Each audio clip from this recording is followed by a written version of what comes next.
Assalamualaikum, selamat datang di channel review film terbaik. Semoga kalian sekeluarga selalu diberikan kesehatan dan diberi rizki yang berlimpah, amin.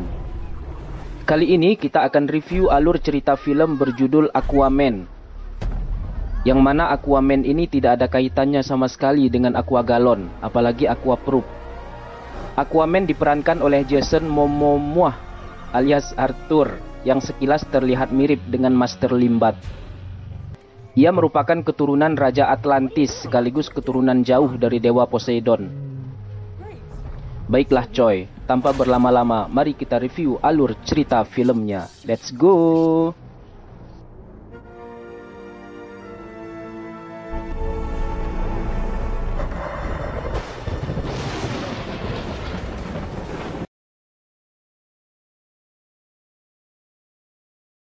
Di awal film diperlihatkan seorang penjaga mercusuar bernama Thomas sedang menyelamatkan seorang putri kerajaan bawah laut bernama Atlana. Atlana ini adalah keturunan Raja Atlantis, sang penguasa dunia bawah laut.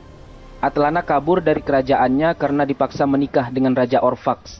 Thomas merawat Atlana hingga sembuh dan akhirnya benih-benih cinta tumbuh di antara mereka berdua.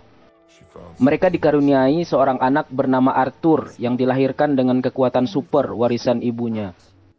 Saat Arthur masih kecil, Atlana diburu oleh prajurit Atlantis untuk dibawa kembali ke kerajaan laut dan menikah dengan Raja Orphax.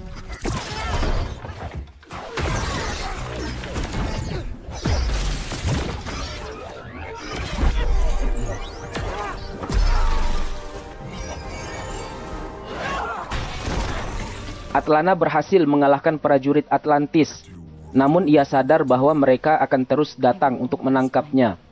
Maka dari itu Atlana memutuskan untuk kembali ke kerajaan bawah laut dan menikah dengan Raja Orphax demi menyelamatkan anak dan suaminya.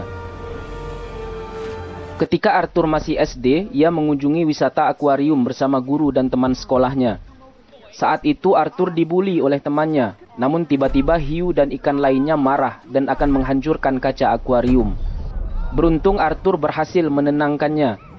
Guru dan teman-teman yang melihatnya tercengang karena ternyata Arthur mempunyai kekuatan super yang mana bisa berkomunikasi dengan hewan laut. Dari sinilah kemudian Arthur dijuluki Aquaman. Atlana mengirim Vulko, seorang penasehat kerajaan Atlantis, untuk melatih Arthur kecil. Di bawah bimbingan Vulko, Arthur berhasil menjadi seorang perenang yang handal. Karena Arthur adalah keturunan Raja Atlantis, maka dengan mudahnya ia dapat menguasai berbagai macam gaya renang, seperti gaya dada, gaya punggung, gaya katak, dan gaya kupu-kupu. 10 tahun kemudian terlihat sebuah perampokan di kapal selam milik Angkatan Laut Rusia. Perampok tersebut dipimpin Jesse Kane. Ia memiliki anak bernama David yang juga ikut merampok bersama ayahnya. Saat itu Ken memberi belati miliknya kepada David, yang mana senjata itu peninggalan dari ayahnya. Jadi semacam senjata turun-temurun.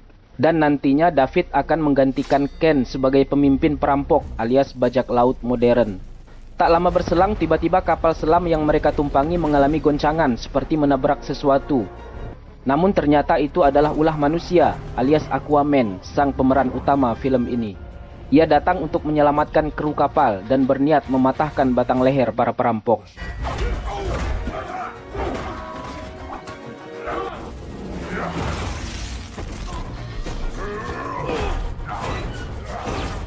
Dengan kekuatan supernya, Arthur dengan santuy berhasil menghabisi para perampok dan menyisakan David serta Ken.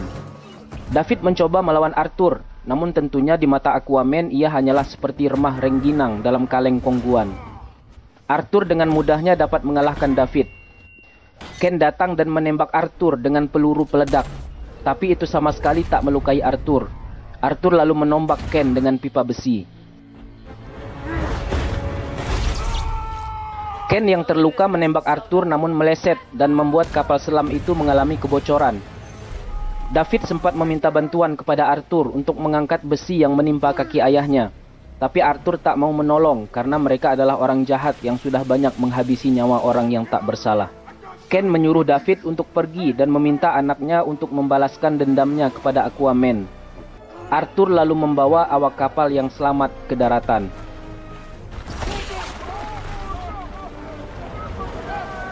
Scenes berpindah ke suatu tempat di Samudra Atlantik, di mana kerajaan Atlantis mengadakan sebuah pertemuan bersama para raja dari 7 samudra.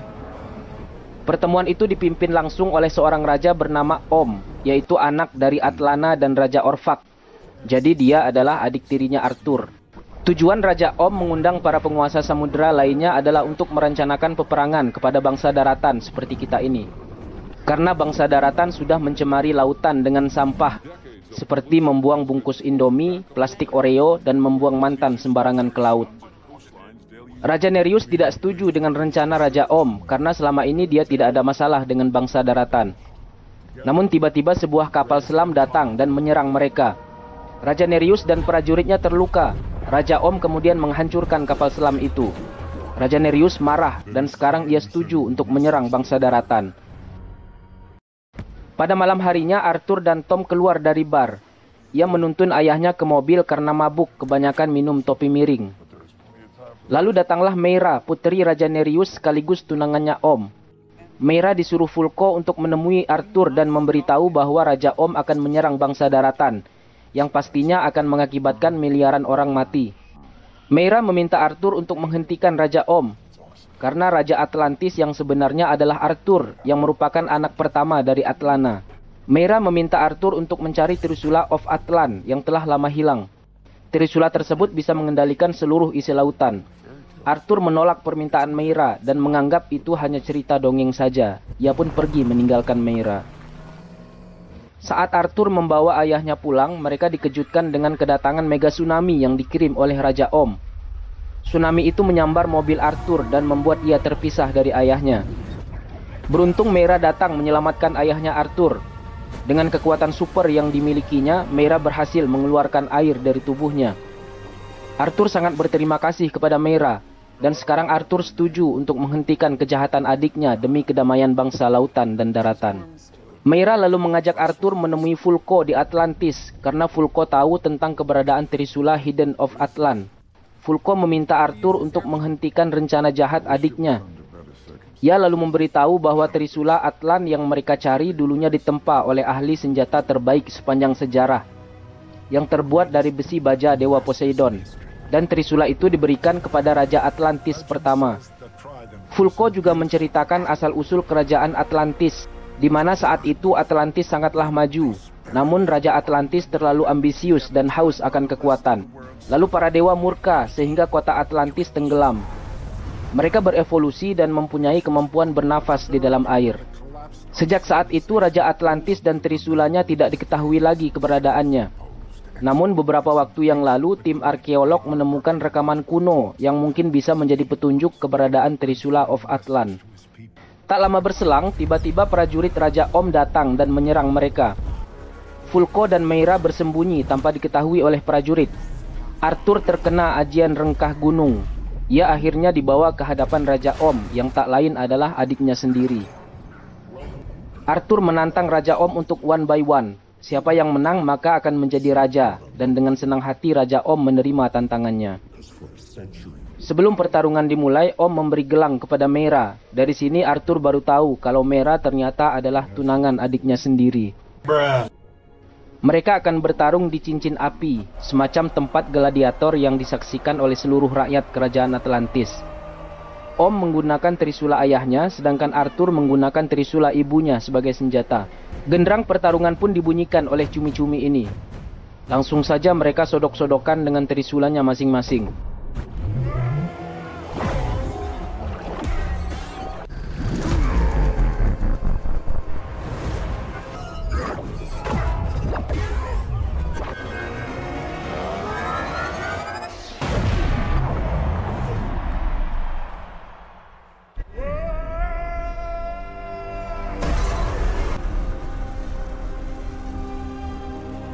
Di saat Om akan membunuh Arthur, tiba-tiba Meira menyerang Om. Meira datang menyelamatkan Arthur dan membawa kabur Arthur dari Atlantis. Raja Om dan prajuritnya segera mengejar Meira. Om menembaki motor air Meira hingga terjatuh. Arthur dan Meira bergegas keluar lalu menghampiri seekor paus yang kebetulan sedang lewat. Arthur berkomunikasi dengan paus tersebut untuk meminta perlindungan, lalu mereka masuk ke dalam mulut paus untuk bersembunyi. Dan Om mengira mereka sudah mati karena melihat kapal Meira tenggelam ke danau lava. Ternyata ada lava dalam air.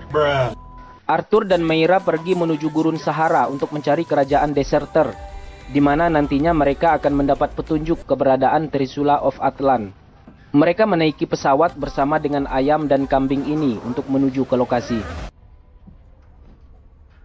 di mana alat pendeteksi Meira menunjukkan kerajaan Deserter yang berada di bawah. Mereka berdua langsung terjun dari pesawat tanpa menggunakan parasut, sehingga membuat kambing jomblo ini merasa terheran-heran.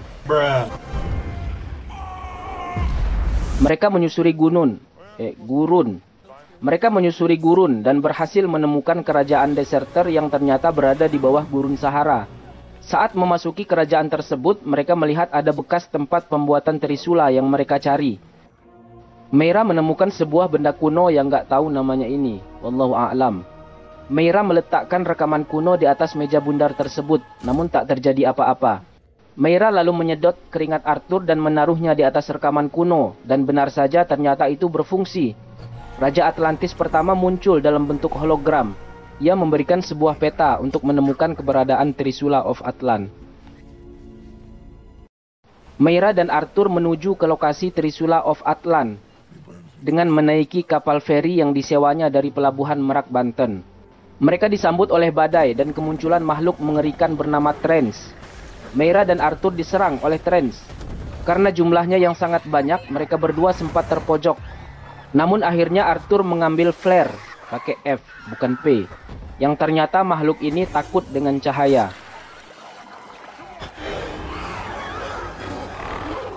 Arthur dan Meira memutuskan untuk terjun dan menuju kerajaan Trance yang berada di bawah laut, di mana Ratu Atlantis dieksekusi di sana. Mereka terus dikejar oleh jutaan makhluk mengerikan ini. Lalu Arthur dan Meira masuk ke dalam sebuah cahaya yang membuat mereka terpental dan terpisah. Meira sempat pingsan dan akan dimangsa oleh makhluk laut ini. Namun tiba-tiba Meira diselamatkan oleh seseorang yang membawanya ke daratan. Arthur pun muncul. Ternyata mereka berada di daratan tersembunyi di bawah inti bumi, yang mana di sini para dinosaurus masih hidup. Orang yang menolong Meira adalah Ratu Atlana yang ternyata masih hidup. Arthur akhirnya bertemu sang ibu. Atlana menanyakan kepada Arthur tentang keadaan Tom. Arthur memberitahu bahwa ayahnya selalu datang ke dermaga setiap matahari terbit di pagi hari untuk menanti kedatangan Atlana. Mendengar itu, Atlana pun sedih dan merasa bersalah. Lalu Atlana menunjukkan keberadaan Trisula of Atlan yang berada di balik air terjun. Hanya Trisula itu yang bisa membawa mereka keluar dari tempat itu. Namun Trisula tersebut dijaga ketat oleh Karaten, makhluk legenda tak tertandingi. Berbekal doa restu dari sang ibu, Arthur nekat memasuki air terjun untuk mengambil Trisula Sakti.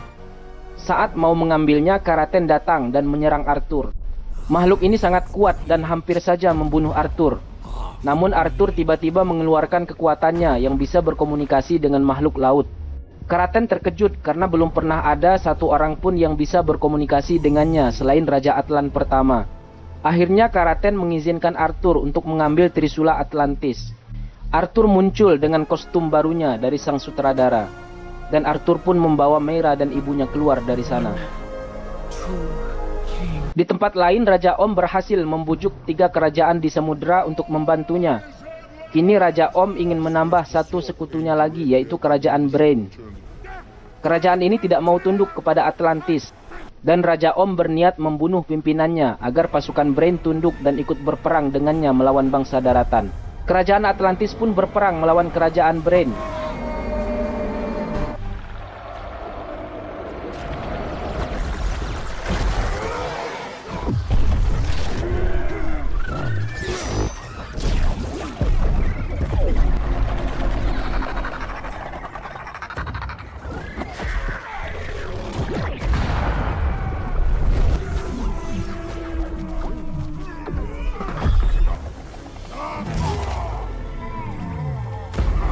Saat Om akan membunuh pimpinannya, ia terlempar karena ada sesuatu yang muncul. Ternyata itu adalah Karaten bersama dengan Arthur. Semua yang ada di sana terkejut dan terheran-heran karena Arthur memiliki Trisula of Atlan. Dengan Trisula of Atlan, kini Arthur mengendalikan semua makhluk laut. Mulai dari ikan teri sampai ikan hiu, ia perintahkan untuk menyerang pasukan Atlantis.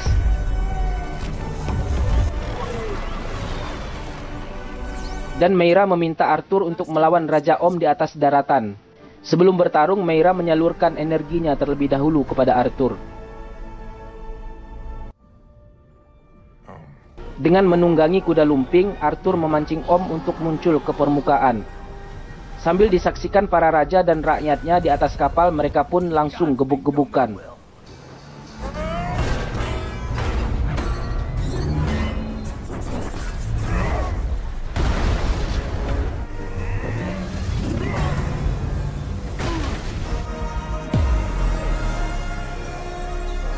Arthur tidak mau membunuh Om karena dia adalah adiknya sendiri. Atlana datang dan membuat Om terkejut sekaligus terharu. Ternyata kakaknya telah menyelamatkan sang ibu. Om menyesali perbuatannya, lalu ia pun ditangkap.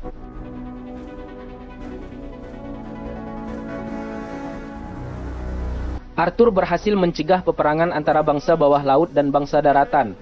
Ia dinobatkan menjadi raja penguasa seluruh lautan dengan Meira di sisinya.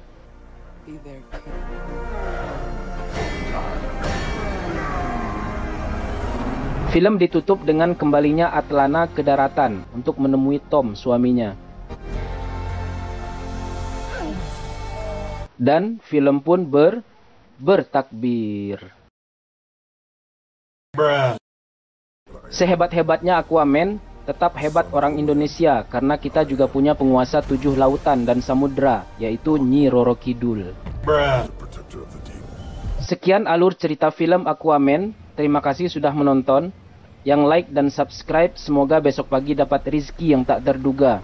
Yang tidak, semoga segera insaf dan kembali ke jalan yang benar. Dan see you next time.